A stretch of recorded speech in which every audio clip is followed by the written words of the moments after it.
Great. So I'd like to welcome you to tonight's Holocaust Council webinar. This is our next to the last webinar on resistance during the Holocaust. My name is Karen Kleitch, and I'm a member of the council, and I work with the program planning committee, and am really excited to bring this program to you tonight. And Lee, Lee and I are working together, so you introduce yourself. Lee Holder. I'm a member of the council also, work with the program planning committee, and also handle the council newsletter and the traveling exhibits. I'm the Eastern North Carolina coordinator for that. So if you lived east of Raleigh, I'm one of the people you come to. Wonderful. So we are going to start, and of course the council is an official partner with the United States Holocaust Memorial Museum. Lee and I are both fellows, as is one of our presenters tonight, Amy McDonald. And so we officially try to really incorporate historians, experts from their museum that help us with lessons and with content, so we can give teachers the kind of information that they need and the ways that they can use that information with their students. So what we would like to do is to share a little clip from the museum's recent program. And Lee, I'm going to let you talk about that while I get it set up for everyone, okay? Dr. Rebecca Erbelding, who's a historian at the museum, had wanted to join us tonight, but due to prior commitments, she was not able to. And her suggestion was that we show a portion of a Museum Live online program in which she and a fellow museum historian, Dr. Edna Friedberg, discussed the White Rose. And the original air date for this was February 22nd. And what we've done is we've edited it down to about 20 minutes, and I will send you a link to the entire original program so that you have that. And we're going to let Dr. Erbelding and Dr. Friedberg describe who the White Rose were and tell you some of their history.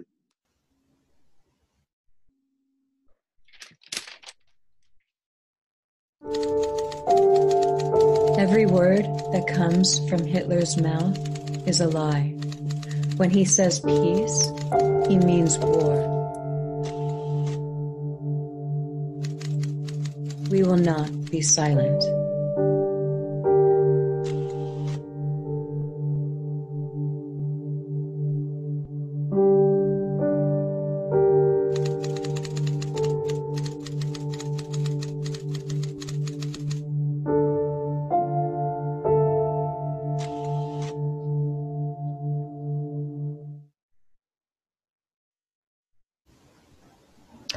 Brother and sister Hans and Sophie Scholl and their friend Christoph Probst were executed for treason on this day in 1943 in the German city of Munich.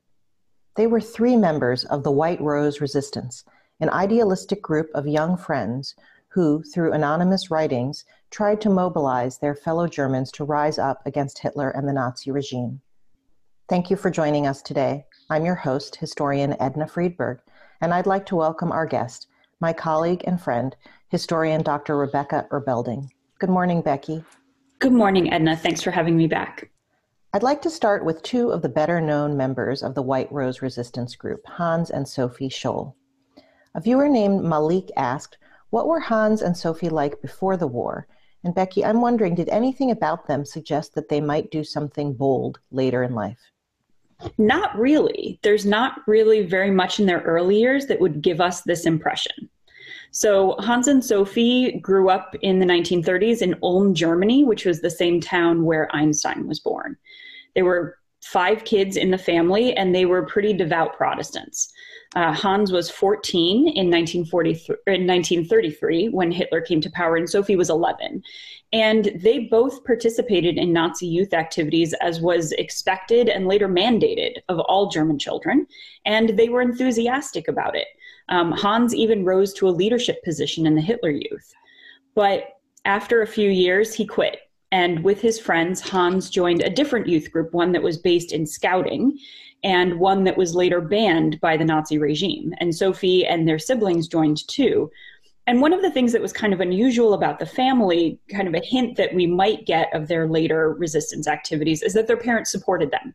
Their parents were not fans of the Nazis either. And in late 1937, 4 of the kids, including Hans and Sophie, who were teenagers at this point, they were arrested for being members of that illegal scout group.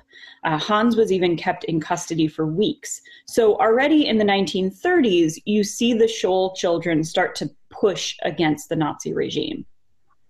So how did this kind of more gentle push, as you said, or rebellion evolve into more direct activism and dangerous activities? Well, as they got older, as they grew into their later teens and early 20s, Hans and Sophie started to seek out books, books that had been banned by the Nazi regime, even reading the work of Jewish writers. And they found friends whom they could talk to about those books in secret. They discussed their love of music and art and philosophy and reading with these friends. And this is the group of friends that later developed into the resistance cell. They didn't want to just talk about resistance within their group. They were willing to take risks publicly to call attention to it. So there's this group of friends, but let's give some context to it. What was happening in Germany during this period that influenced their thinking? There are really 2 things at play here. There's the Holocaust and there's World War II. So we know that the persecution of German Jews wasn't secret, especially in the 1930s. So the future members of the White Rose would have seen the noose start to tighten around the Jews in their community little by little as they were growing up. They would have watched the violence in November 1938, known as Kristallnacht, the Night of Broken Glass, where Jewish neighbors were beaten and their businesses were destroyed. Like the scenes you can see here, the synagogue in the Scholl city of Ulm was destroyed. And after 1941, German Jews had to publicly wear a yellow star. So the members of the White Rose would have seen this happening too. And then, of course, there's World War II. World War II began in 1939 when Germany invaded Poland. And Germany successfully conquered a lot of territories. And Hans and some of his friends even participated in some of those invasions as members of the German military. But by 1942, they had grown skeptical of Nazi propaganda. And it was hard for them to understand what their generation was supposed to be fighting and dying for. And so they felt that Hitler and the Nazis were ruining the country that they loved. Still, it's a pretty big leap, especially under a totalitarian regime, to go from feeling disillusioned or frustrated or angry to actually founding some kind of resistance cell. How did these friends become the White Rose? In the summer of 1942, it really started with Hans and his friends. So in the summer of 1942, Hans and one of his friends and classmates at the University of Munich Medical School, Alexander Schmerel, started the White Rose movement. Members of their friend group were outraged that so many Germans were going along with Nazi policy, going along with the war, going along with whatever the Nazi leadership wanted. And the members of the White Rose thought their fellow Germans weren't really thinking about this. And so they wanted their fellow Germans to really step up, to think about this and to take action. So they started to put their feelings into writing, which of course was a really dangerous thing to do. Becky, we have a viewer question. Someone named Alex is asking why the group chose the name White Rose as their name or symbol. Can you shed any light on that? Yeah, that's a great question, Alex. And we're really not sure. They weren't going to write down a lot of the planning information for their secret organization. So it was probably either chosen at random or because of the symbolism of the White Rose as a sign of purity, or it might have been a literary reference from one of the books that Hans and Alexander were reading. Okay, so thank you. We just sometimes don't know things, but have theories. So Becky, everyone involved in White Rose was aware that this was a dangerous affiliation to have, and the Nazis had deliberately created and cultivated an environment that would squelch dissent, that would encourage people to denounce their friends, denounce their family members. And while there were many Germans who quietly disagreed with the Nazis' radical policies, members of the White Rose did not keep their thoughts and their doubts and their anger to themselves. And eventually they reached thousands of people with their pleas to oppose the Nazis, but they started small. What did they do first? Well, we have to remember that they couldn't text and they couldn't email, and they also needed to remain anonymous. So at first, Hans, with help from Alexander, began to type up multi-page letters like a manifesto, and you can see one of them on the screen here. These first letters reached only a small circle of people, only a few hundred were distributed. And in these first letters, the writers called on their fellow Germans to defy Hitler, and they declared that their country was headed for self-destruction under his watch. They relied on the books that they were reading and used very lofty language. They quoted philosophers and poets, and they urged their readers to resist the regime by sharing the leaflet with others and making additional copies. For example, in the third leaflet, Hans and Alexander wrote, "We must bring this monster of a state to an end as soon as possible." So it was really very, very dangerous things that they were doing. And that's pretty dangerous and bold and direct language to use in this environment. Let's listen to their friend, a guy named George Wittgenstein, describe his initial shock at reading one of these letters when he's reflecting back years later. Early in 1942, I received a leaflet of the White Rose in the mail. I was stunned that anybody would write and mail something like this. When a week or so later, 2 weeks, arrived the second one, it was very clear to me that the only person who could have written it would have been Hans Scholl. So I confronted him with that. He said yes.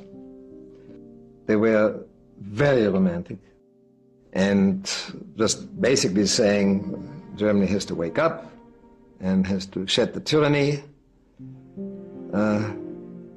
It also said, and it's to the best of my knowledge now, whatever I read is the only resistance group in Germany that told the German population about the extermination of Jews. Nobody else did. So by this time, there were definitely rumors about the mass murder of Jews, and what the White Rose did by writing about it was to confront their fellow Germans in black and white, kind of saying out loud what might have only been whispers. And so in the second leaflet, as George said, they wrote about the murder of 300,000 Jews.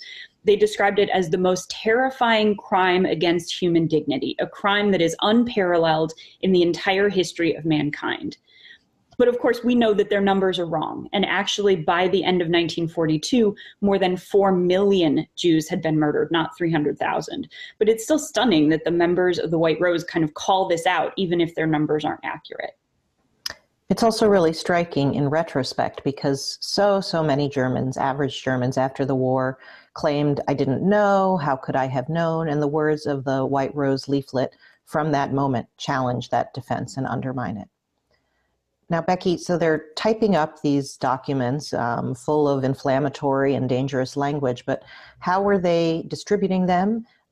Because it was very dangerous to do, so even distributing them, being caught with it, could be a cause for arrest. Yeah, I mean, they're taking massive risks.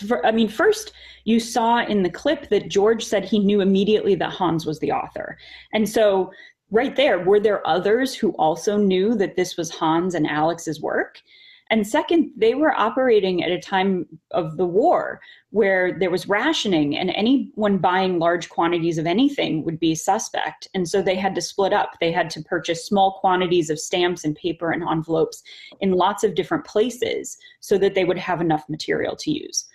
They finally obtained a hand crank copying machine, and they used all the supplies that they had gathered to make hundreds of copies, and then later thousands of copies. They mailed these copies to people that they knew at first, to professors, to friends, but also to strangers. They would find random names in the phone book and write to them. They even write in one of the leaflets, "We are sending these to random people," maybe as a way to help protect the people who received the leaflet. They got help from a network of like-minded friends of friends in cities, sometimes hundreds of miles away, who would mail things within their communities or even put things in phone booths, drop off leaflets in places where they might get picked up. And so they had a whole network of people who helped distribute these letters. So even though their efforts began in Munich, the White Rose leaflets eventually reached households across Germany. So they're trying to tap into networks of people who might feel sympathetic, to agitate them. It's really a growing campaign of agitation, appealing to people's hearts and minds.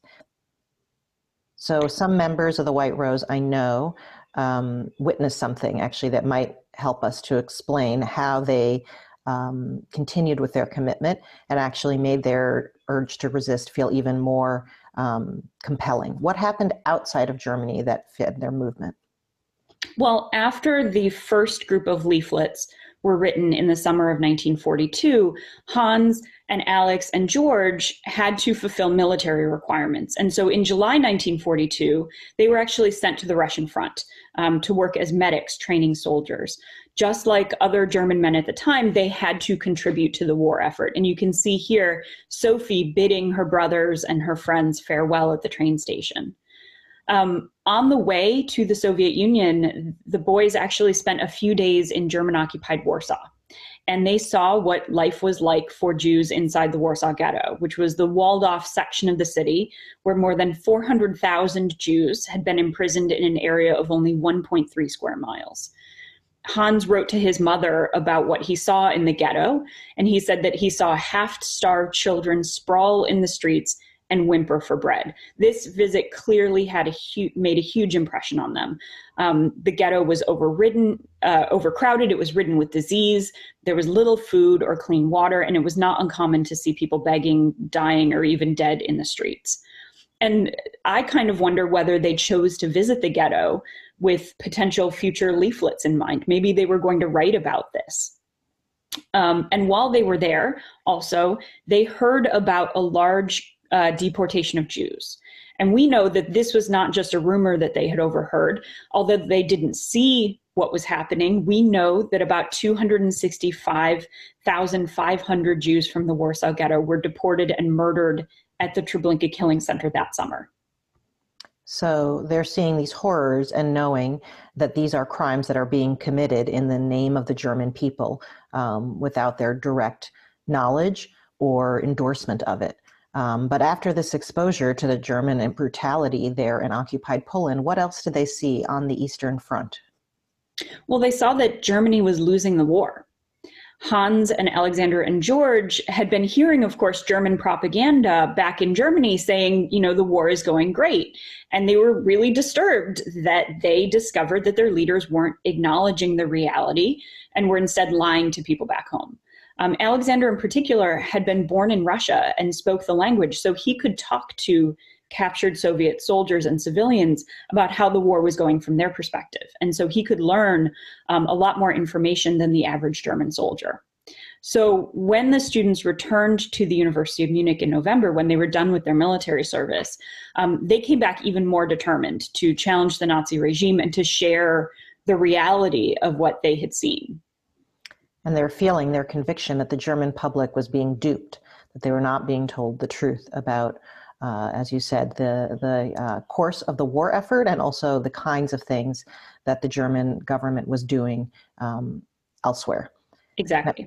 You mentioned, we just saw this photograph of them at the train station, and Sophie Scholl, Hans's younger sister. Today, she's perhaps the more recognizable or widely celebrated face of the White Rose. When did she get involved with this resistance work? Yeah, she's not involved actually at the beginning. But much like George, Sophie started to suspect that her brother was behind the illegal writings. And he finally admitted to her that he was. And so she then joined the group's resistance efforts. Like her brother, she was politically and morally opposed to the Nazis, but she also rejected the Nazis' expectations on women and on girls. While she was a student, a high-ranking Nazi visited the University of Munich in January 1943 and gave a speech urging female students to drop out and to return to their homes to become mothers because that was the proper place for a woman. And you can kind of see why Sophie would chafe at that. She wanted to get an education, and she wanted to not only be a wife and a mother. But because of the limited expectations that the Nazis often had for women, Sophie was sometimes able to fly under the radar as a member of the White Rose. Like other members, she traveled to other cities to distribute copies of the leaflets, and she bought envelopes and paper and stamps. Even though she didn't write any of the leaflets, Sophie has perhaps become the most well-known member of the White Rose, as you said. And I think part of that is because of her bravery. And at a time when women and girls were not necessarily expected by their own society to be that brave. And they're getting increasingly bold, some might say increasingly reckless as a result.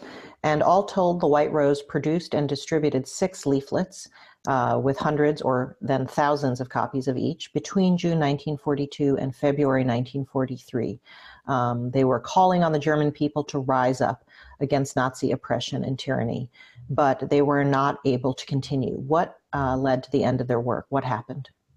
Well, as you said, the group had taken some steps to avoid being caught, but they were taking even more risks. And on the morning of February 18th, 1943, Hans and Sophie Scholl decided to do something that was incredibly brazen and dangerous. Around 11 a.m., they arrived at the University of Munich with a red briefcase full of leaflets. And their plan was to leave stacks outside the lecture hall so that students would find them as they left class, kind of like they had with phone books, just leaving them in places to be discovered. And the brother and sister were getting nearly ready to leave when Sophie realized that she hadn't distributed all of the flyers. And so at the top of the stairs overlooking a courtyard, she just opened the suitcase and let the leaflets flutter down. And unfortunately, at that moment, she was spotted. And who spotted them? What happened? They were spotted by a university janitor. And the janitor was a very loyal Nazi Party member. He was in the courtyard when Sophie dropped the leaflets. And so he captured them and he called the authorities. Police searched them and found a large number of stamps and other incriminating materials that they happened to have on them. And so Hans and Sophie Scholl were the first members of the White Rose to be arrested. We were just having a look at their police mugshots from the time of their arrest.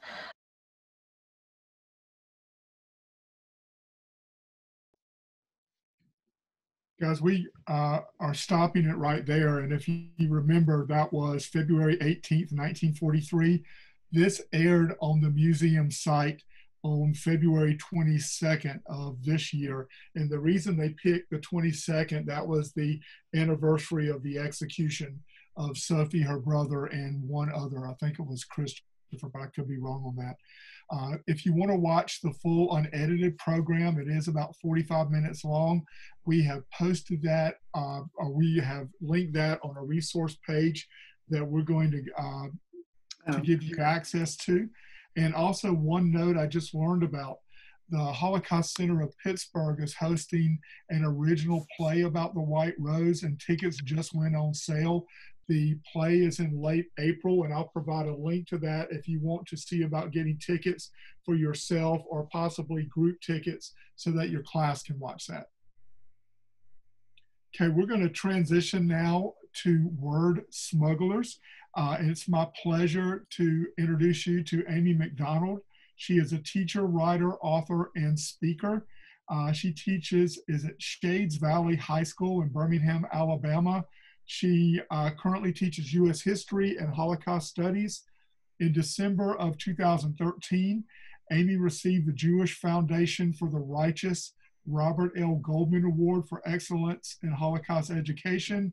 She is a museum fellow. She is also a teacher fellow.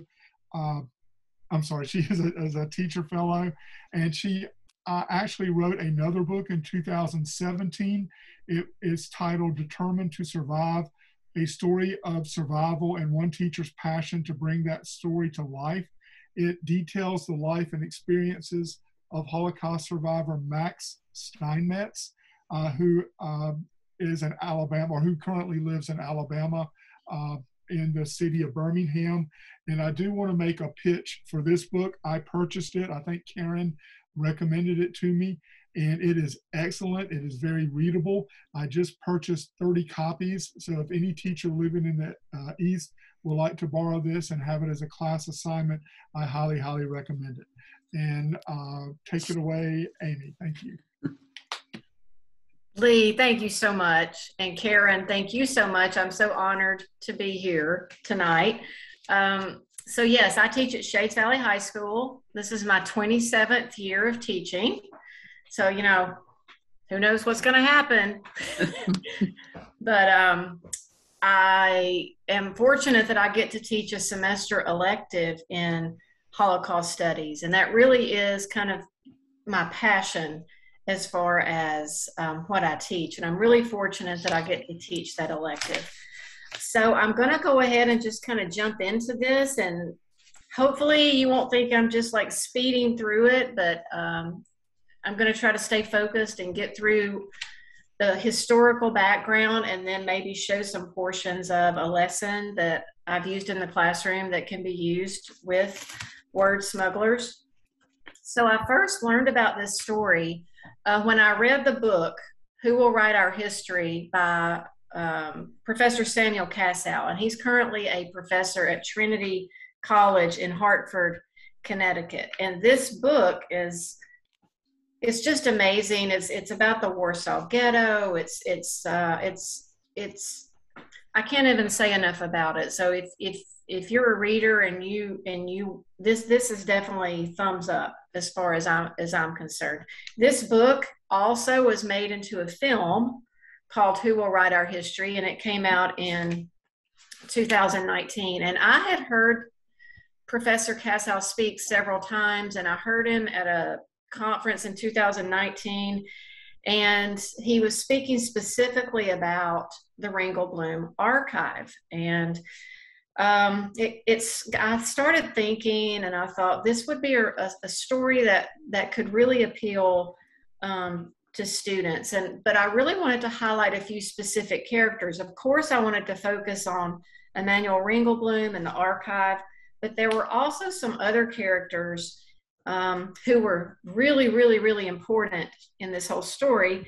There was Israel Lichtenstein, who was a teacher, and there were two of his teenage helpers, David Graeber and Nahum Gazevich. And as a teacher, I thought this would really get students' attention, because if you're in the classroom, I mean, I know for a fact my students are not going to read Who Will Write Our History.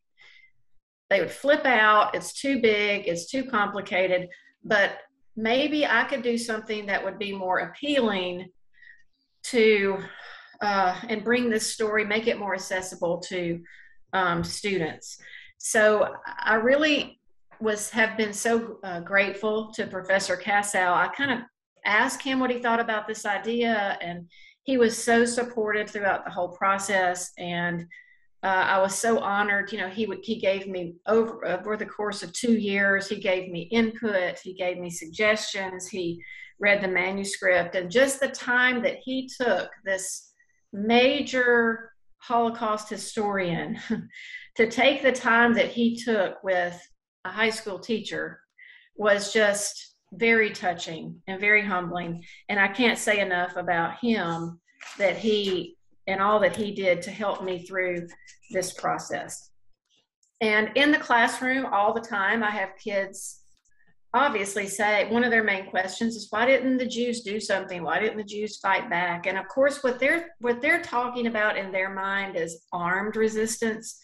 But before we even begin talking about armed resistance, I've kind of learned I really want to focus a lot on spiritual and cultural resistance. And so, you know, what is spiritual and cultural resistance? So it's when, you know, individuals and groups try to maintain their ways of life, their dignity, their humanity, you know, in the face of just constant persecution and constant fear. And throughout German occupied Europe, hundreds, I mean, whether we're talking ghetto, spiritual and cultural resistance occurred in ghettos and in concentration camps and in killing centers.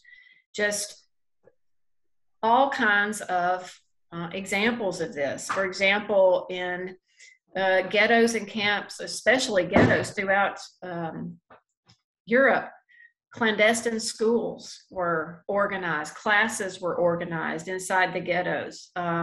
There were students who would go in the ghetto streets, hiding books up under their clothing to go to apartments and basements where they could attend secret schools and secret classes. Jews smuggled books and started secret libraries in numerous ghettos. And these secret libraries had thousands of volumes that served thousands of readers.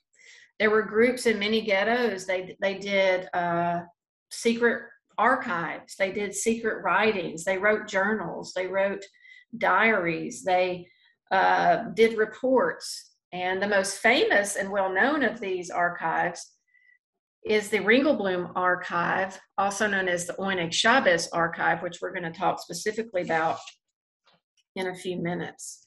The Germans forbade synagogues and religious services in ghettos. And so many Jews, they prayed, they held ceremonies in basements and attics and back rooms. And in Warsaw alone, in 1940, more than 600 Jewish prayer groups, secret Jewish prayer groups, existed. So this story starts with the German invasion of Poland on September 1st, 1939.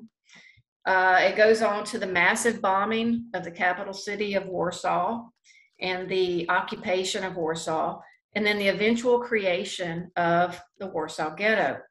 So the German tanks, it takes the Germans a couple of days after the invasion to reach Warsaw, and the city is defiant. The city is holding out. And so the Nazis begin this just brutal aerial bombardment, artillery strikes, intensive shelling. And so by the second week of the war, just there's no longer even a Polish Air Force to defend the city. On September 13th, the first day of Rosh Hashanah, the Jewish New Year, the Luftwaffe specifically targeted the Jewish section of Warsaw. By the third week, the Germans have cut the water supply. They've cut the gas lines. The city is just basically on fire. The residents are huddling in shelters and basements and underground areas. By the end of the month, September 25th, the Luftwaffe is bombing Warsaw from morning till night. By September 28th, so almost 4 weeks after the invasion, the siege is over. 25% of Warsaw is destroyed. There was no running water, no electricity or gas, and approximately 25,000 civilians had died in the bombardment. So to introduce Emanuel Ringelblum, he's a Jewish historian, teacher, relief worker, writer, community organizer. Before the war, he's very active in YIVO, the Yiddish Scientific Institute, the Joint Distribution Committee. He's very active politically in a party called the LPZ. That was his political party. For example, in 1938, when the Germans expelled Polish Jews out of Germany, they kicked them across the border and dumped them in a no man's land. Ringelblum was one of the first aid workers to go and organize relief and assistance. So in August of 39, Ringelblum is attending a Zionist Congress in Geneva, Switzerland. And the Nazi-Soviet non-aggression pact is announced, and this is like earth-shattering. And many of the delegates are wondering whether they should remain in Switzerland. So this is significant because, Ringelblum could have stayed. He could have stayed in Switzerland, but he was determined to get home. He was determined to get back home to his wife and a little boy, Yuri, and he was determined to return to Warsaw, and he got there just as the war began. And as the Nazis were coming into Warsaw, there was a mass exodus out of the city, and this included Jewish leadership, political leaders, directors of relief organization, but Ringelblum stayed. He refused to leave, and he immediately got to work setting up soup kitchens, and he's trying to convince other Jewish leaders in the community to stay and help with the relief effort. He goes up and he fights on the apartment rooftops and fights to put out the fires. He goes to work every day at the Joint Distribution Committee office. He sets up soup kitchens. He's helping bombed out apartment tenants who need places to stay, refugees that are streaming into the city. And Ringelblum, in January of 1940, begins keeping a journal. He referred to these writings as his notes. He didn't refer to them as a diary, because diaries, reflect feelings and emotions. And his notes strove to be objective, and he recorded exactly what he heard and saw. Now, with the German occupation of Warsaw, this is a immediate Jews and non-Jews, Polish citizens immediately felt the terror of the German occupation. Refugees are also pouring into Warsaw from all of these outlying smaller towns, and they're bringing in news of Nazi atrocities, things that the Germans are doing in these outlying villages and shtetls and areas. And anti-Jewish decrees go into effect almost immediately, and you can see some of those anti-Jewish decrees that immediately go into effect in Warsaw. And one of the main effects of the German occupation would be massive food shortages. So people are waiting for hours in lines for food. And there were Polish lines and there were Jewish lines. And when Poles would point out Jews who were in the soup lines, the Germans would throw them out. And one thing that Ringelblum wrote, he said, Poles who did not know a word of German soon learned how to shout Jude. He also wrote in his journal, quote, "The Saturday the ghetto was introduced was terrible. People in the street didn't know it was to be a closed ghetto, so it came like a thunderbolt. So access now is going to be forbidden to the Aryan side. So any business ties, any friends that Jews had on the Aryan side, any contact with Polish friends who might be able to help them were now gone. And so this also made it impossible for Jews to obtain food. And the calorie allotment is really, really significant here. And you can see this, the German daily calorie allotment, 2,613 calories. Okay, Poles would get 699 calories, Jews 184 calories. So this food ration for Jews made it guaranteed that there would be death by starvation within several months. So it's against this backdrop of the German occupation, the anti-Jewish decrees, the creation of the ghetto, the hunger, the massive food shortages, that Ringelblum in November 1940 calls a meeting of some of his closest friends and colleagues. And his plan is to organize a secret group, a secret organization to document what's happening to Jews in the Warsaw Ghetto. And these writings would be collected, they would be hidden, and they hopefully would be later used as like a historical record later on as evidence against the Germans. And so this archive had a secret code name. It was the Oyneg Shabbos, also, which means joy of the Sabbath. And it was called this because the group would meet on Saturdays, which was the Jewish Sabbath, to avoid any suspicion for meeting together. So the group was composed of about 50 to 60 people. There was an executive committee, Ringelblum, and around 10 or so of the top people in the group.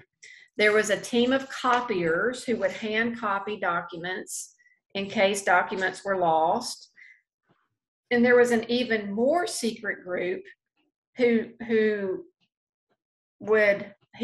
the location of the archive who collected the documents, who stored them, and they waited on the signal to bury the archives.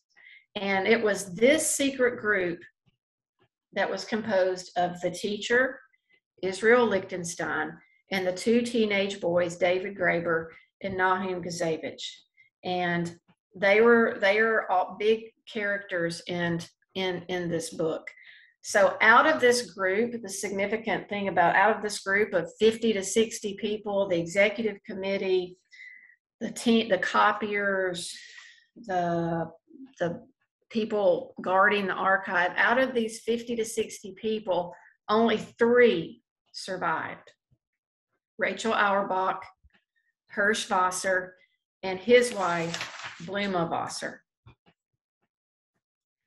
So just to kind of start going over what the archive was, okay, it was a collaborative effort, and Ringelblum wanted to get as accurate a picture as possible and as many diverse experiences as possible from Jews in the ghetto. So he reaches out to ordinary people, not just your leaders, not just the intellectuals, not just the elite. He reaches, not just historians, he reaches out to, for people just in everyday life to write. Ringelblum said, everyone wrote. There were men, women, young, old, Jewish leaders, the religious, not religious, wealthy businessmen, rabbis, journalists, teachers, young people, even children. Refugees wrote. And everyone writing for the archive, the contributors, nobody knew who else was writing. So this was all to maintain secrecy. And the only people who knew the identities of the other people writing were Ringelblum and the executive committee. The inhabitants of the ghetto did not know the archive existed. So the executive committee would meet and they would decide what types of documents to include in the archive. And they would visit the writers, they would distribute notebooks, writing supplies, paper. They raised money to get these things. And they did what they could to keep writers from starving. And sometimes this was done by people who were writing for the archive would often be given extra soup out of Rachel Auerbach's soup kitchen.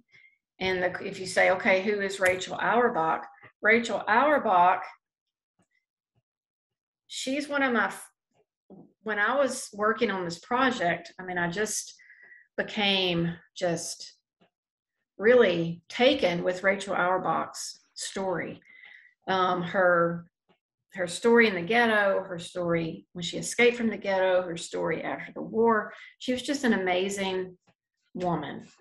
And she, before the war, she was a writer and an editor in Warsaw. She had met Ringelblum. They had done some community work together, but they did not know each other very well. And so when the Germans came into Warsaw, she was preparing to leave the city. She was preparing to go join her family outside the city. But she received a message from Ringelblum that said he was looking for her, so she went to his office. And he asked her if she would open and run a soup kitchen. She told him she was leaving, she had tickets in hand, she was leaving the next day. And he said, we can't all run away. We need you here. And so Auerbach stayed. And he gave her the details about a soup kitchen that would be opened on a street called 40 Leszno Street. And she immediately got to work. And she and a group, they went searching through bombed out buildings and they looked for food and plates and spoons and bowls and anything that could be used in a kitchen. And so this kitchen started with, she had a few notebooks, a carton of dried plums, half a sack of rice, some packets of dried fish, and this is how the soup kitchen began. So the first day the soup kitchen opened, they served about 50 bowls of soup. Within 2 years, the kitchen at 40 Leszno Street was serving over 2,000 meals a day. So as we've kind of already talked about, spiritual and cultural resistance, you know, resistance doesn't always involve the use of armed weapons. And this is a really important point to emphasize with students. When students say, why didn't the Jews resist? The answer to that question is they did. And an even larger question may be, how is it even possible for them to resist, considering the conditions that they were under? So there were daily acts of cultural and spiritual resistance in not just the Warsaw Ghetto, but in ghettos and camps throughout German-occupied Europe. You know, we've already mentioned the education, secret schools and the underground newspapers. There were youth groups, theater and musical productions, secret libraries, underground prayer services, smuggling of food. You know, a soup kitchen is resistance. House committees of all the apartment buildings. The archive included more than documents. So yes, there were written materials, but there were also lots and lots of other things. And these are all things that were found in the archive. There were underground newspapers. There was artwork, paintings, drawings. There were ration tickets. There were postcards, tram tickets, German decrees and orders, doctors and nurses reports, candy wrappers, jokes, riddles, stories, journals, photographs. Ringelblum said, collect as much as possible. They can sort it out after the war. So the Great Deportation, which began on July 22nd, 1942, is a turning point for the Jews in the Warsaw Ghetto. And from this day forward through at least the next month or so, through the summer and into the fall, the Warsaw Ghetto is just consumed by SS guards and Jewish police blockading apartments, searching buildings, demanding to see documents. Every day, 5,000 to 6,000 Jews were marched to the Umschlagplatz in the Warsaw Ghetto and were put on trains and were sent to the Treblinka killing center. The leaders of the Oyneg Shabbos, this is just devastating to the ghetto life. And the leaders of the Oyneg Shabbos are hurrying to collect as many documents as they possibly can from as many writers as they could possibly reach. And some of the leaders of the archive, some of the writers of the archive had already been rounded up and deported. And this statement, or this writing, what Ringelblum said, really impacted me. He said, the OS, Oyneg Shabbos, the OS work was interrupted. Only a handful of our friends kept pencil in hand and continued to write about what was happening in Warsaw in those calamitous days. But the work was too holy for us. It was too deep in our hearts. The OS was too important for the community. We could not stop. And it's at this point that the focus of the archive changes. Okay, originally the focus of the archive was to document daily life. It was to document the German decrees and things happening in the Warsaw Ghetto. But by early 42, and especially after the Great Deportation, the focus is going to change. Instead now of writing about life, daily life in the ghetto, Jews in the ghetto began documenting the deportations.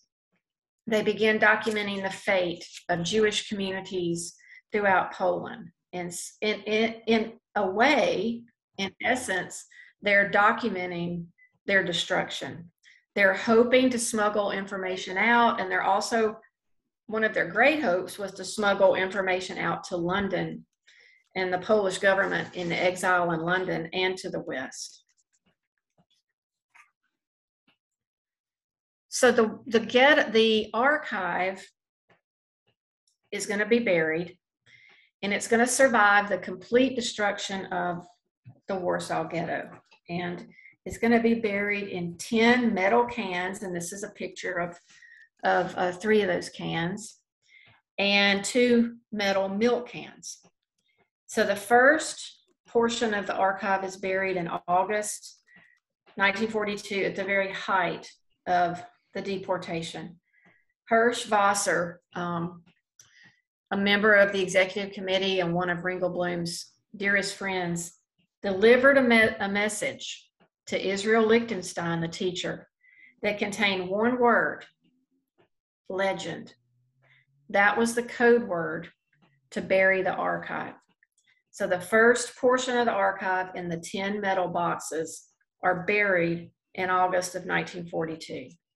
The second portion, which was the milk cans, were buried in February 1943, before the Warsaw Ghetto uprising, which started in April. There was also a third portion of documents buried, which has never been found. So after the war, Rachel Auerbach is speaking at a commemoration of the 3rd anniversary of the Warsaw Ghetto uprising. And she says, remember, there's a national treasure under the ruins. The Ringelblum archive is there. We cannot rest until we dig up the archive. Even if there are 5 stories of ruins, we have to find the archive.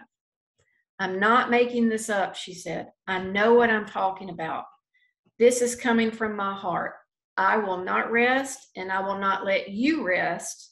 We must rescue the Ringelblum archive.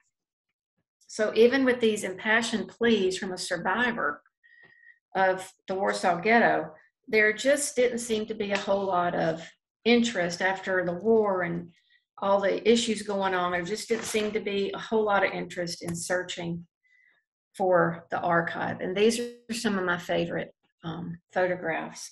But Auerbach and Hirschwasser persisted, and they get some money from the Jewish Labor Committee in New York, and the search for the archive begins. And it's like a lunar landscape. If you go back to this, I mean, you can tell there are hardly any landmarks, and they use a landmark from a church spire and a couple other things to even try to figure out where the basement of this Jewish school, Noah Lipke Street, would have been. And so they began the search, and the first portion is discovered in September of 1946. You can see them bringing up the boxes from underneath the cellar. The second portion of documents are discovered in 1950, just by a miracle, by some Polish construction workers who were on a lunch break, and they thought it was trash and they almost threw it away. And somebody said, no, we should probably not throw it away, and we should see if it's anything important. And there was a third portion of the archive, and it has yet to be discovered. There have been searches. They think it was under the Chinese embassy in Warsaw. They've done searches.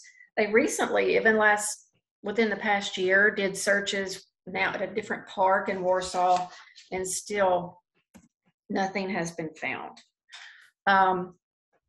Karen, how are we on time? I think I'm already over. Yes, you are. Okay. But I'll just wrap up and just talk about the significance of the archive, and then the teachers can look at the photo activity and we'll let Lee kind of address those things. But okay. yeah, because we need to give Susan her time. Right. Okay. So the significance of the archive would be just in this scenario, the last word, the victors didn't get the last word. And Ringelblum understood, unless you leave traces, unless you leave a record, the people who are trying to kill you are going to be the ones who decide how you be remembered. And they'll decide what the record will be. And Ringelblum was determined for that not to happen. Because of the archive, the victims became people. They became individuals. They have personalities. There's stuff about pre-war Jewish life and culture.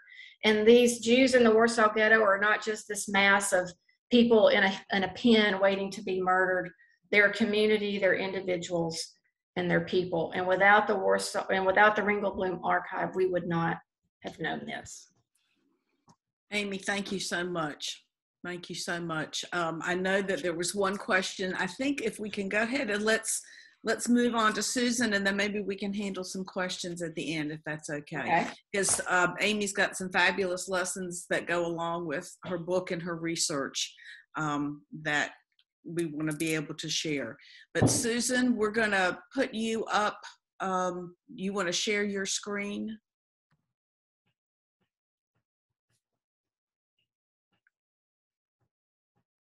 Let's see how we're going here. So good to see so many of you here on a Wednesday night. We're so grateful that you came out and are sticking around.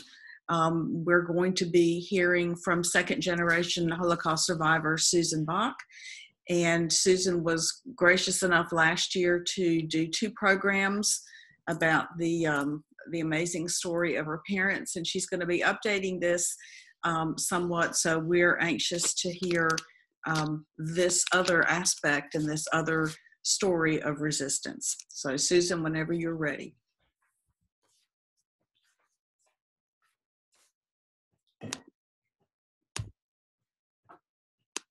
Susan, you are still muted. You're still muted. Sorry. Sorry about that. No worries. I want to first thank you, Karen, and thank Lee. It's always a pleasure and an honor to share the stories of what my parents and our family went through. And this story is a new one to me. And what I will be telling you about this evening is an amazing escape from the Novograd Ghetto. My parents were in that ghetto. And it turns out that this tunnel through which there was the escape is now the longest escape tunnel in World War II. In 2016, my husband and I took a roots trip to Poland and to Belarus. And so we saw where the tunnel started and we saw where the tunnel ended. We also saw where my parents lived and where they were during the war. And initially I thought, this is so amazing. And people had the will to risk everything to survive. And then I didn't think about it again when I came back to the States. And then 4 years later, in 2020, I learned that my family was part of that tunnel escape. And so I'm going to share that story with you now. Unfortunately, stories about the Holocaust have conjured up this sense that Jews went like lambs to the slaughter, which Amy referred to, and that is not true.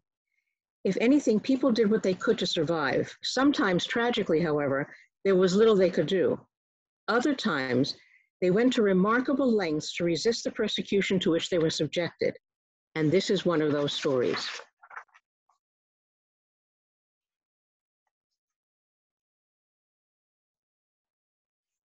Only if I can advance this PowerPoint.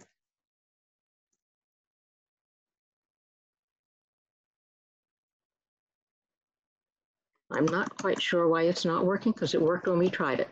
Yes, it did. The only thing that I can do is stop sharing the screen and share another screen. Okay.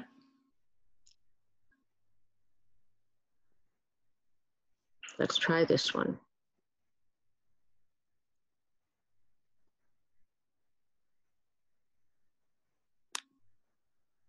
All right, I have one more idea. Okay, and then I can try to share with you as well. Okay, that will work if that's fine. Let me just try this. Yeah.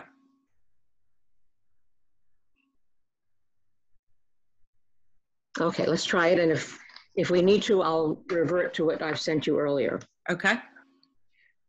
So this is not only a remarkable story of people who survived, it's people who resisted and fought for their lives. There are actually several stories intertwined in this story, and I'm going to focus on one aspect of it.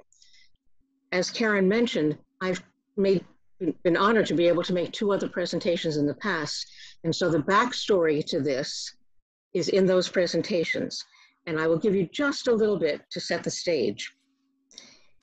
The more I learn about what happened, the more I am convinced that this is fodder for a movie, because the story is amazing. and I hope that by the end of our conversation, you will agree with me.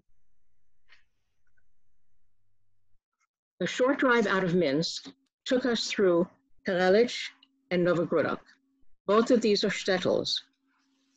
And going through these shtetls, it occurred to me that regardless of how much has changed in the last 75 years, in these shtetls, pretty much everything seems to be the same, just as I would have imagined it was then. So during World War II, thousands of Jews hid in the Nolobaki forest, which you can see in the sort of top center of this map, and they formed partisan troops. In addition, Russians positioned a clandestine army unit in the forest to fight behind enemy lines. This unit utilized the partisans by providing armaments and intelligence to help combat the Nazis. My story begins in the tiny shtetl of Karelich. My father and uncle were both born here, and they are the two survivors. It appeared to me that, except for just a couple of artifacts, everything would have been just as they would have seen. Our guide took us to a farm of a peasant woman, a babushka, whose name is Mrs. Lipnicka. She lived by herself on the rundown property that looked like all the other farms along the road. We passed horse-drawn carriages. We passed cars from the early 50s. Mrs. Lipnicka very graciously insisted that we come into her little home. It had two rooms. The front room was a living room of sorts and a kitchen, and the back room was a bedroom. No indoor plumbing, although she occasionally did have electricity, she told us. Mrs. Lipnicka wanted us to share her potato pancake lunch with her, and we declined, saying that we had many stops to make while it was still daylight. We could not fathom to take food from this very, very poor woman. I'd like you to take a close look at Mrs. Lipnicka, top center picture. She and I are the same age. And I found that so striking because it just speaks volumes. My father was born in 1920 to an observant Jewish family who were craftsmen and had a small family farm. In elementary school, my father was one of a few Jewish boys to go to Polish public school. He was taunted and bullied and harassed by his Polish classmates. One day, a group of boys tackled him to the ground and rubbed pork on his lips. And even though he fought back, and he had complained to teachers and those complaints were ignored, my father went home and told his parents he was not going back to school. So here's an elementary-aged kid who now has to work beside his father because if you don't go to school, you have to work. His family owned a small family farm, and in addition to that, they were craftsmen. They were carpenters and glaziers. And I think that my father, having developed these skills as a craftsman, may be partly what saved his life. What you see here is a picture of my father's mother, my grandmother. It's the only thing that we have left of his family. My father lost his father, his younger brother, his older sister, her husband, their children, and the children of his older brother's family and the older brother's wife. So basically, the two brothers were the only ones to have survived from this family. My mother, by the way, and hers is a story for a different time, my mother lost everyone and everything. And these are the two who survived, my father on the left and my uncle on the right. And these are taken from pictures that I obviously have more recent pictures. I thought these were more representative because they were taken from pictures at the time.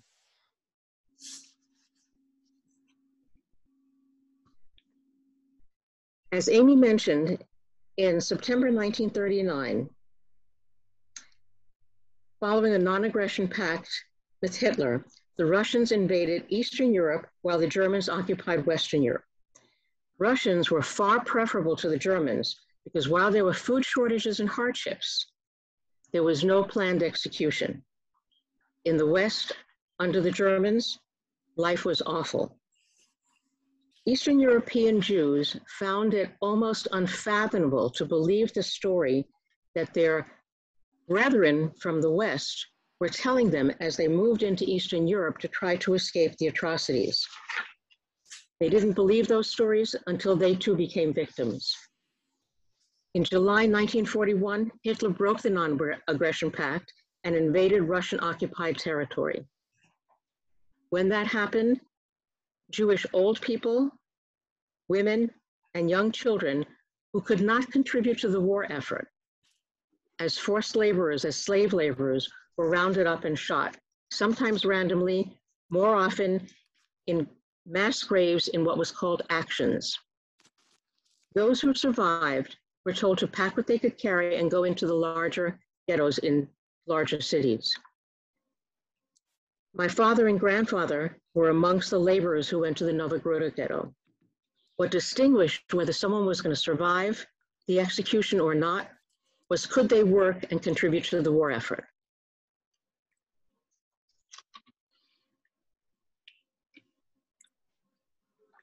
This is Novogrudok before World War II. It's a thriving community. In 1931, it had 6,000 Jews who lived around the city, interspersed with their non-Jewish neighbors. By 1939, there were 6,500 Jews. When the first action came, a great portion of those were killed in that square that you see in the top left and in the bottom left.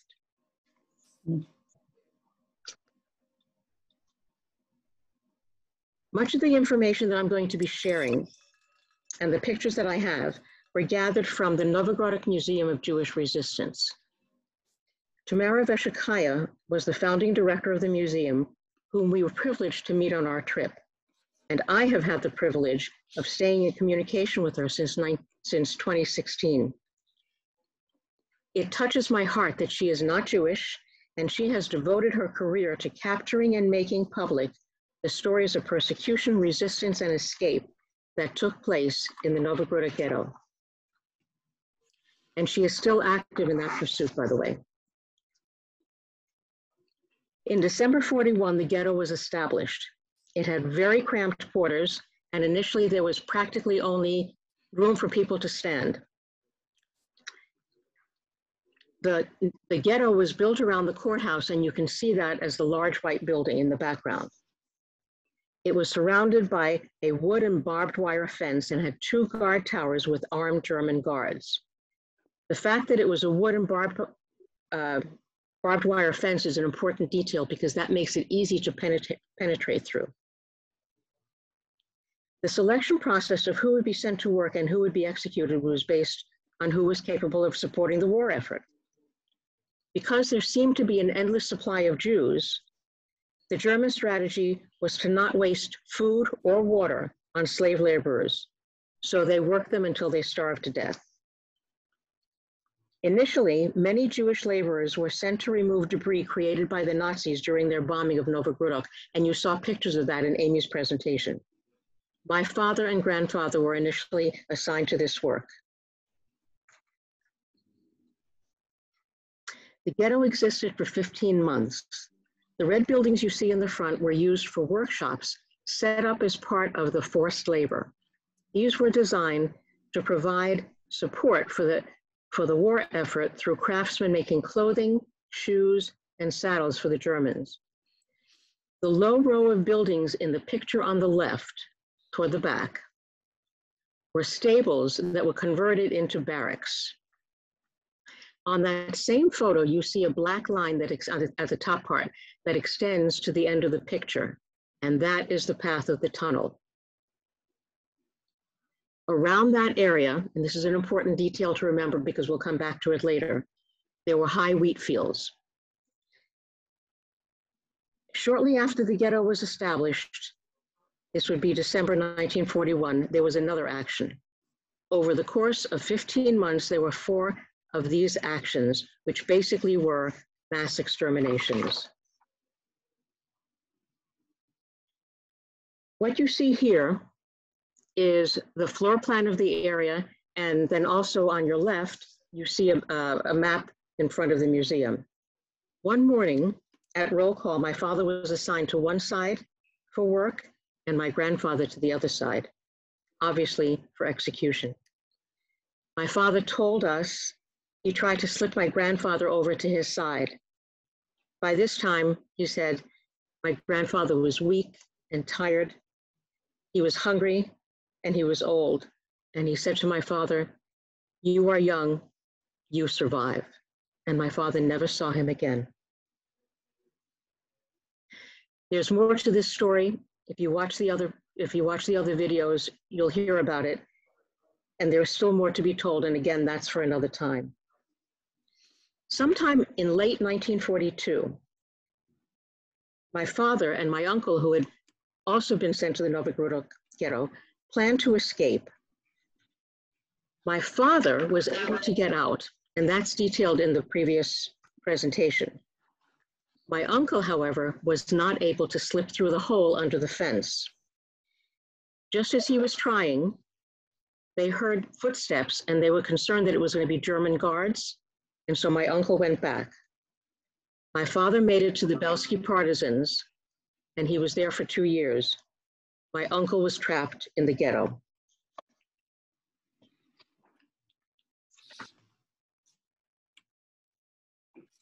This is a picture of the Bielski brothers. On the left is Tuvia Bielski, who with his brothers vowed to survive in the forests, the deep, dense, thick forests in Poland, rather than be captured and worked to death.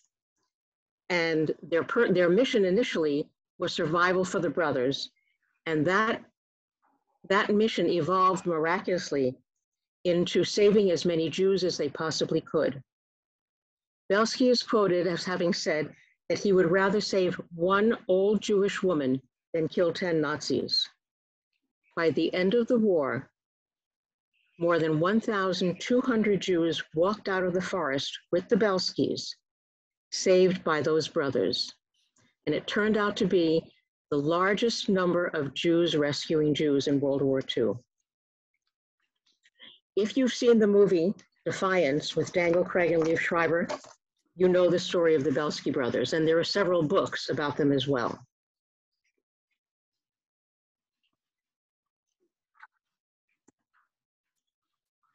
These are pictures that I took, and they are artifacts from the museum. And I have some close-up shots which really lead into the next part of my conversation with you. I'd like you particularly to take a look at the bottom left. There's an odd-looking metal thing. I'll show you more about that just in a little bit. These are replicas. Oh, by the way, the museum is built on the site of the ghetto, and that's very significant. These are replicas of the sleeping barracks, which were built in the converted stables. Nameplates have been added representing the inmates who lived and slept in those barracks. 40 people slept on triple bunks in each of the small rooms. The rooms had a small tin oven on which they could cook when they had food and for some warmth. There was no water. Once or twice a day, under police guard, the inmates could carry a pail to get water.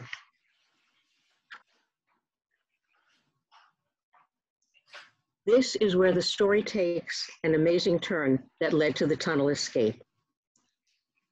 On August 7th, 1941, another large action took place. The craftspeople, like the shoemakers and the tailors and so on, were moved into the courthouse into workshops. A year later, the ghetto became an official work camp with slave laborers and had the remaining 600 inmates, 300 of which were women and 32 were teens. These slave laborers were given meager food rations, which were doled out in proportion to their productivity. So in a way, it was tied into piecework. Regardless, there was very little in the way of food and water. In January 1943, the inmates, this is about a year later, 6 months later, the inmates realized that death was certain, and a resistance committee was formed by the inmates. The Germans began suspecting that something was going on, and so they smuggled a spy into the barracks. The inmates, by this time very downtrodden, hungry, sick, and traumatized, knowing that they were soon destined for death, quickly figured out who this plant was, and they killed him. The remaining inmates turned their trust over to the resistance committee because they understood that the Nazis were planning to shut down the ghetto, which meant it was time to either escape or die trying. The tunnel execution started under one of the barracks, and you can see here on the left where the flat part of the barrack is lifted, and then on the right and in the center, you can see the hole that was created underneath it.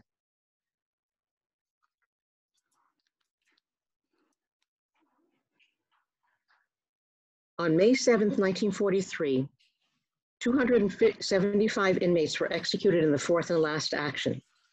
The resistance committee knew there was little time to spare.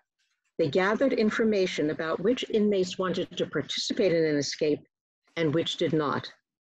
A vote was taken, and 165 inmates said that they were willing to risk escape.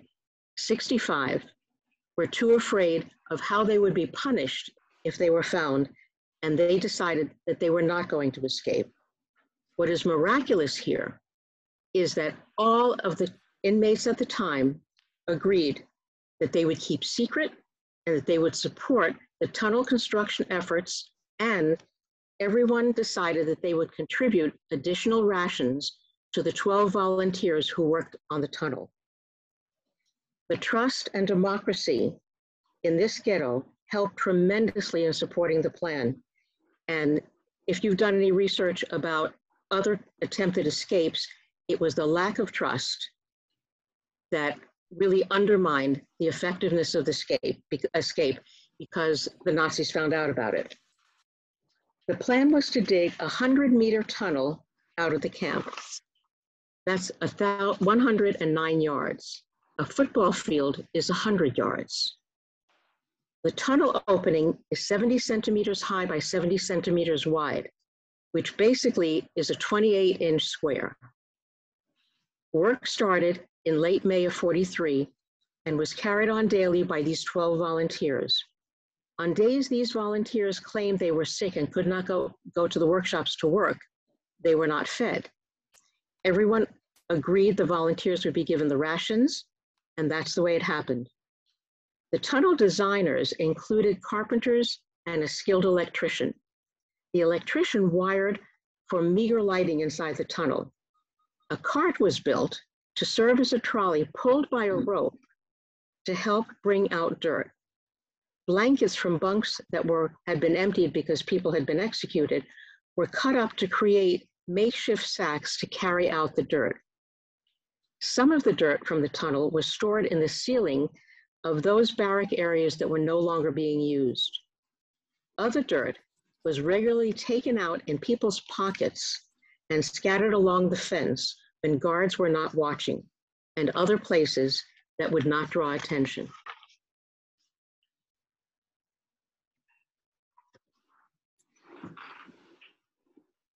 These are the tools that were found in that tunnel. And if you look at the top row, kind of in the middle, there's a round thing with a thin rectangular piece that goes through it. Digging for this tunnel was done by hand and with spoons and any other meager tools that could be crafted or found. The electrician prepared to periodically short-circuit ghetto lighting around the guard towers before the escape to avert any suspicion when lights were cut off the night of the actual escape. Tunnel walls were supported with boards taken from unused bunks. This next part is equally as amazing. Tunnel direction and air vents were marked by twigs poked up from inside the tunnel to above ground. The path of the tunnel was observed and directed from a bunk ceiling through which a roof shingle had been removed. So anyone up there could see the direction and then guide the volunteers to go right, to go left, or whatever was necessary.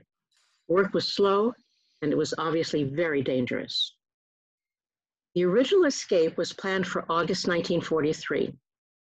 Unfortunately, the Germans cut the surrounding wheat fields, and so there no longer was any protection, and that escape was called off.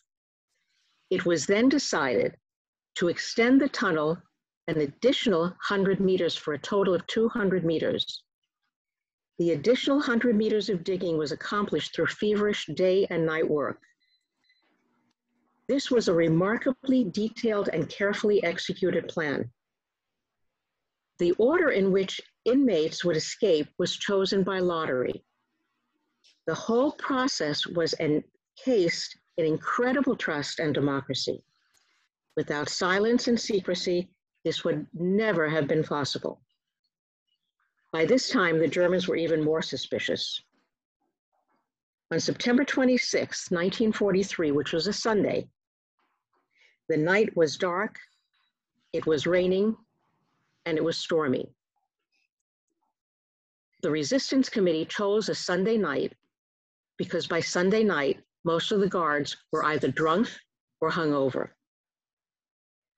242 Jews escaped through the tunnel. The entire escape took only an hour.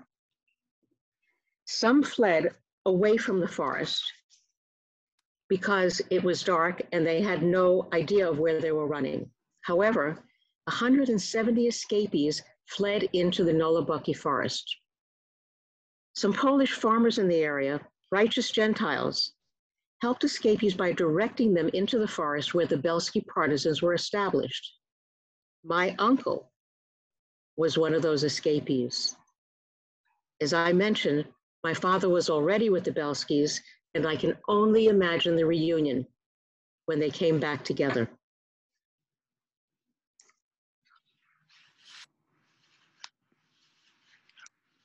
Toward the end of the hour, the guards realized, the escape hour, the guards realized something was happening and some escapees were shot.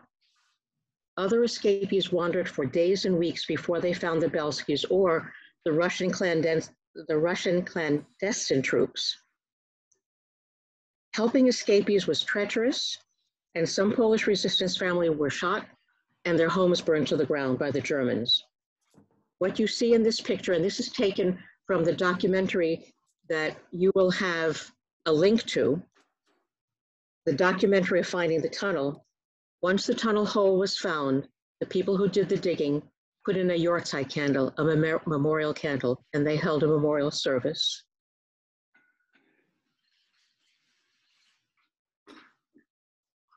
Let me take you back to the model of the tunnel. On the upper left, you see the black line extending past the fence to the end of the picture. That's the path of the tunnel. On the plan you see on the left, on the right, you see the slight bend, which is where the 100-meter extension begins.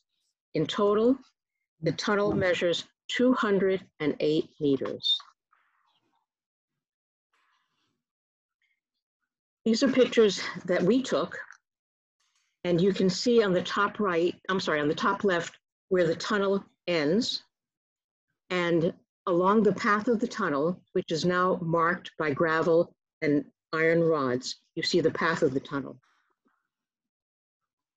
Some of my research came from what is soon to be a book about the tunnel escape. And the woman who has authored that book and done the research provided the information for this memorial wall, which was recently dedicated on the museum site, which is also, as I said, the ghetto site. It lists all of the names of survivors, of the inmates who were shot, and the names of the people whose fate was unknown.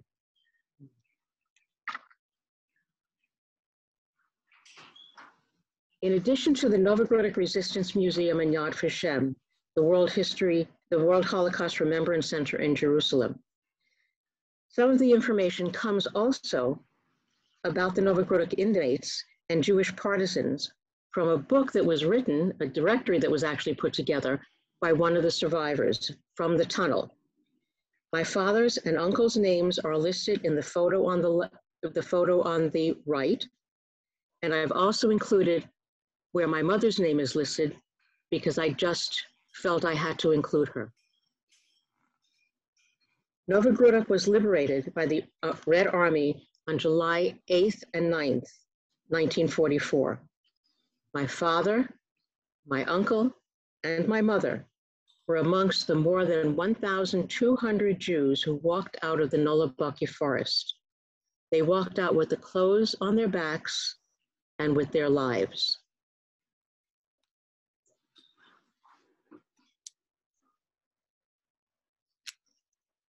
As I begin to wind down my presentation, I want to share with you a photograph of my father. By good fortune, by luck, my brother was visiting the Florida Holocaust Museum in St. Petersburg and came upon this bigger than life-size poster of my father wearing a warm coat and hat with a rifle slung behind his back and a gun slung across his chest. All of this was provided by the Russians to the partisans. Later, my son was able to find the larger picture from which this came, and my father obviously is on the right. We don't know the names of the other two partisans. What an honor for my family to have my father remembered in this way, and what a tribute to the others who survived and a memory of those who did not.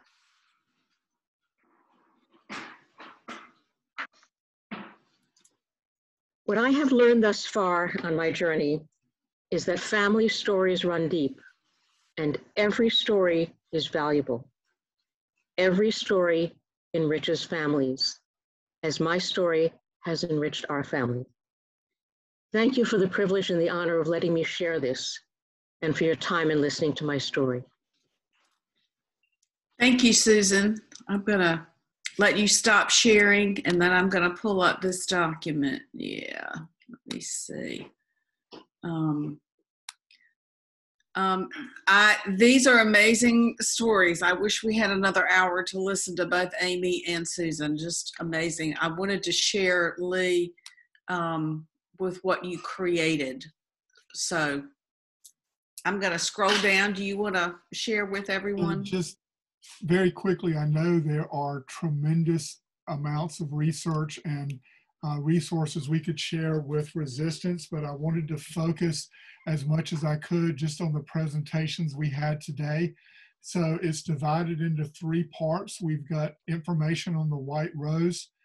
There is the one you see, the White Rose exhibit, University of South Dakota. There are some incredible lesson plans there if you get a chance to look at that.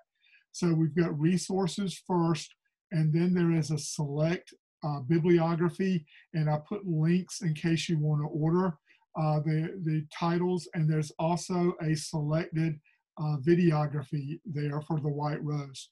And basically did the same thing. And Amy and Susan, if you see stuff that I left off and that you suggest, I will include those in here. And Susan, I've included some of the ones you sent me tonight. But here are some exercises. I can't speak highly enough about Amy's teacher packet and the lesson plan, the photograph lesson plan. They are absolutely incredible. Please look at those as soon as you can. I'm sure you can use them in your class. So also with Amy's book, we've got a videography and a bibliography. And then with Susan's presentation, the same thing. I tried to include lesson plans and then broke it down into a bibliography and a videography. And there are some things Susan suggested I add. I think I've got those added in, but if I don't, I will get those added in when this is over. And we will share the link in the chat to this. Okay. So I need to do that, right? Copy. I can do it right now. Okay, you do it. And I'm going to get off of that. And I just put the link on the White Rose play if you were interested in that. And I think that's the right link, if somebody could check it out for me. I think that's the right link to the resource page. Okay. And we apologize. We know we're right here at the end of this. Resistance, like Amy and Susan both showed, it was more than picking up a weapon and fighting someone in that manner. And so when we talk about resistance, and when you talk about that with your students, helping them to understand the various forms and the fact that you do have so many resources right here. Okay, somebody said access denied on the document. Okay. So I will figure that out and get you emails, and I'll send it to everyone directly. You're with the two facilitators, probably of the council, who don't know as much about the technology part. So thank you for being patient, because you can always email us and we'll get to this. But thank you, Amy. We hope to have you back for additional programs in the fall. We'd love to have you again, and Susan, as always. And for those of you, I had sent the 2 links from the council website for Susan's former presentations, and I know Laurie Schaefer did some combining, and she's got both of those presentations combined on our YouTube channel. So you're welcome to look at those. She did a great job with those as well. And this whole story is fascinating. And we hope, gosh, Susan, wouldn't it be great to have a movie made of that tunnel and that escape? We can see that as a possibility, can't we? I absolutely predict that will happen. Yes, that's amazing. So Amy has put her email in there for you guys, and we look forward. Our next webinar is April 27th. It will be at 4:00 in the afternoon. We are going to be working with the museum and interviewing a survivor. We're not sure who that survivor will be at this point. And then we have one live in-person program August 29th in Asheville. So we'd love to see you up there for the eugenics and deadly medicine program. Amy, Susan, thank you so much for everything. It's not August. It's April. Sorry. 29th. Sorry. It starts with an A. Thank you. That was close enough, wasn't it? Oh my gosh. You scared me. I know. You scared me. You scared me. Mike, this is Mike, our fearless chair. Any words of wisdom to all of us teachers? I am so impressed. Everyone, I hope you could see Bernice and Zev Harel. Harel is our Holocaust survivor, and Bernice takes care of Zev. They're a wonderful couple. Susan, you're brilliant as always, and Lee and Karen, what a wonderful job. I was just thrilled to hear all the speakers, and I was just stayed in my seat the whole time, and to keep my attention, as you all know, Lee and Karen, for more than 10 minutes is amazing. And as Susan, I've heard you before, and as teachers, before you check out, we have all the webinars recorded. So I believe we have 2 recordings, Karen, am I right, of Susan?